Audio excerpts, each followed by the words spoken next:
everybody, welcome back to my channel. So in today's video, I am going to be sharing 4 different slow cooker recipes with you all. I've got 2 veggie ones and 2 meat slow cooker recipe meals. So I really hope that this video appeals to quite a few different people. With it being so freezing cold here in the UK, my slow cooker is constantly on because I'm trying to make nice warming meals to fill my family's tummy with. If you're watching this video and you are new to my channel, I would love for you to subscribe. I post loads of different foodie content on my channel, and every single Sunday morning at 7 AM UK time I post a brand new recipe video. So if you want some meal inspiration, then I would love for you to click that red button down below.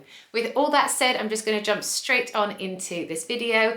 As I always do, I'll be posting all of my ingredients and quantities down below in my description box, and I'll be talking you through how I create each of my meals.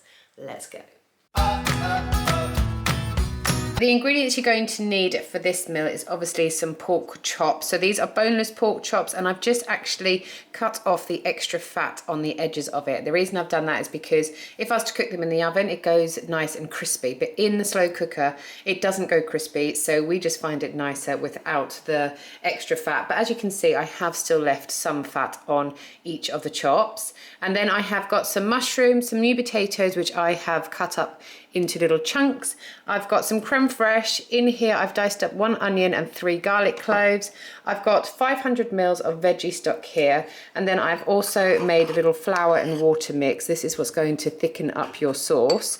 And then I have got some parsley to just sprinkle on the top at the end. And then what I'm going to serve this with is some rice. So when it comes to your rice, you can cook this for the last hour in your slow cooker as well. It will soak up loads of the juices, so we prefer to just serve it on the side instead. So 20 minutes before I'm ready to dish up, I will just cook this on the hob. But like I said, you can just cook it in your slow cooker if you would prefer. So what I'm going to start off by doing is I'm going to saute off my onions and garlic. I always find when I cook things in the slow cooker that if I saute the onion and garlic, there's just loads more flavour to the dish. Once those have sauteed off, I'm then literally just going to chuck everything into my slow cooker. So I'll put in my cooked onions and garlic, my potatoes, my mushrooms, my chicken stock, and 300 mils of creme fraiche, along with my flour mixture as well. Once I pop that all in, giving it a good mix about, I will then lay my pork chops over the top of the mixture, and then I'll just pop my lid onto the slow cooker and I'll cook it either on high for 3 hours or on low for 6 hours, whatever suits you best. Like I said, 20 minutes before it's ready to serve up, I will just be cooking my rice on the hob, and then I will dish it with rice on the bottom. Then I'll lay my creamy pork chops over the top and sprinkle some parsley on top of that.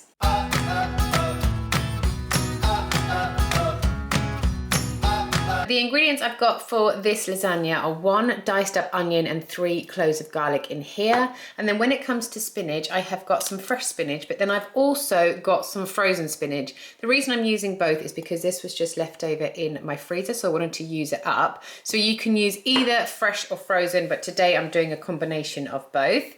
I have got 250 grams of ricotta cheese. I've got a bay leaf, lasagna sheets. I've made up a roux here. So to make this roux, all you need to do is melt some butter. And once your butter has melted, you then just slowly add in some flour until it thickens. And then you slowly keep on adding milk until it becomes a nice thick roux like this. This is the white sauce for your lasagna.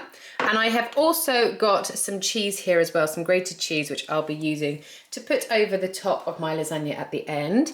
So what I'm going to start off by doing is I'm going to start off by popping my spinach into a pan. With my fresh spinach, I'm just going to break off the kind of stalk bits on the spinach because I just feel like those are never that nice. Once my spinach has kind of wilted down and the frozen stuff has defrosted, I will then just drain off any excess water that is in there.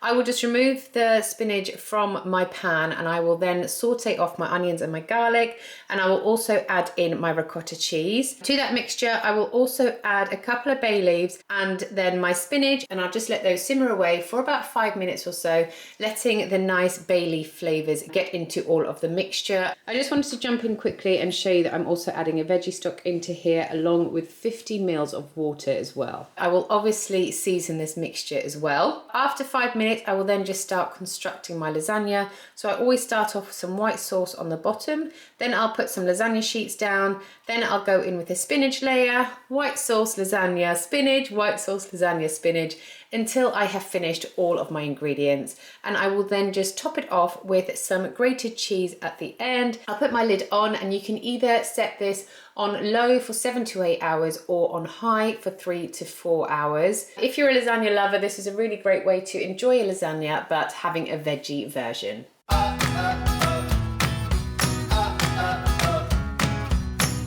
The ingredients I've got here for this beef stew is I've got 800 grams of diced beef meat here. I always feel like in a stew, especially a slow cooker one, you want to have lots of meat. So along with my 800 grams of diced beef, I have also got 4 rashers of bacon, which I've just sliced up. Then I've got some new potatoes, some thyme, a red wine stock cube. If you guys haven't found these in the shops, you need to find them. They are so good. So if you're like me and never have a bottle of wine open, then these are a great substitute. So you pop this into your meal and then it just adds such depth and flavour.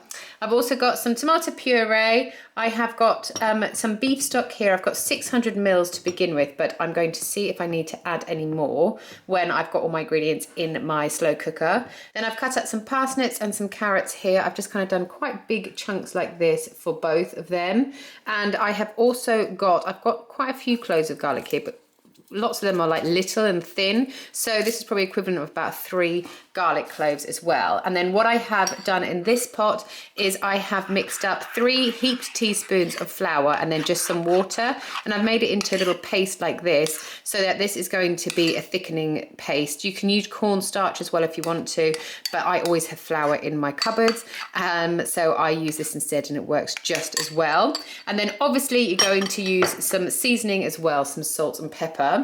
So what I always do when cooking meat in the slow cooker is I always like to brown it off first of all. So I'm just going to chuck my diced beef and my bacon into a pan and just brown it off. You don't have to cook it through, literally you just want to like sear the outside edges of your meat. Once that's browned off, you then want to add it into your slow cooker along with all of your veggies, your garlic, 2 tablespoons of your tomato puree, and I'm also going to add in 2 heaped teaspoons of thyme as well. Along with that, I'm going to add in my new potatoes. I'm just going to cut them in half and then add those into my slow cooker. And then also I'll put in my beef stock, my red wine stock pot, and also my flour mix as well. I'm just going to mix everything up together and then put the lid on, and I'm going to set my slow cooker on low for 7 hours. If you want to put this on high and cook it a bit quicker, then I would put it on high for 4 hours. You can come back and give this a stir halfway through if you want, or just leave the slow cooker to do its thing. After the 7 hours on low, your beef stew is ready to serve. This is really nice to serve with some dumplings or just by itself, because it's got the potatoes in there. You have your carbs, you have your veggies, and you also have your meat, and it's totally delicious. Okay, so for my butternut squash risotto, I have obviously got some butternut squash. This is a whole diced butternut squash, and as you can see, I have just cut them up into little cubes like that. I have got 1 onion that I finely diced, and I've got 3 cloves of garlic that I have just diced up as well. What I'm also going to be using is 500 grams of this risotto rice. This is a kilo bag, I think, so I'll just be using half of this. To know how much liquid to use, I just double the liquid to the grams that I'm using. So I've got 1,000 mils of veggie stock here as well. I've actually used 2 veggie stocks in here because I just think it's going to add so much flavour to your risotto. I've also got some dried sage. You can use dried or you could use fresh. I've got some Parmesan cheese, and I've also got some brie here as well. This dish also works really well with gorgonzola, but I just had some leftover brie in my fridge, so I decided to use that up. I'm going to be using a little bit of olive oil as well, and then in here I've got some butter. I'll just use a knob of butter at the end. So what I'm going to start off by doing, as you know, I like to saute my onions and garlic before putting them into the slow cooker. So I'm just going to get those on the hob sauteing, and while those are sauteing, I'm going to be putting everything into my slow cooker. So I just start off by adding my risotto rice along with some olive oil just to coat my risotto rice a little bit with it. And then I'm going to add in my butternut squash and my sauteed sauteed onion and garlic as well. Once that's all in, I'll be adding 3 teaspoons of my dry sage along with all of my veggie stock as well. If at any point when you are cooking this you feel like you need to add a little bit more water or stock, then what you need to do is make sure you add boiling water or boiling stock to the slow cooker. Don't put in cold water or stock, or you're going to set your slow cooker back a little bit in the cooking time. I'm going to be saving my butter, my brie and my parmesan to add in a little bit later on, so just put those to one side. Once all your ingredients are in, give everything a nice big mix around to make sure all the flavours are nice and diffused out. And then you want to put the lid on your slow cooker either for 6 hours on low or for 2 to 3 hours on high. Once your time is up in the slow cooker, that is then when you want to be adding in your butter, your brie and your parmesan as well. So take the lid off your slow cooker, add in a generous knob of butter. This is just going to make your risotto so nice and creamy. You then want to just dice up your brie and add that in. I add in about 100 grams of brie. And again, this is just going to make your risotto so lovely and creamy. And then when I serve this, I just grate some parmesan over the top each bowl and serve. It is such a delicious meal. There is no stirring involved. Risotto can sometimes be quite labor intensive in terms of stirring, but this one you just let the slow cooker do everything for you. So there we have 4 more slow cooker recipes for you all. I will link below any slow cooker meal videos I have already done as well. I really hope you enjoyed this video. Thank you so much for watching and I will see you guys next time. Bye.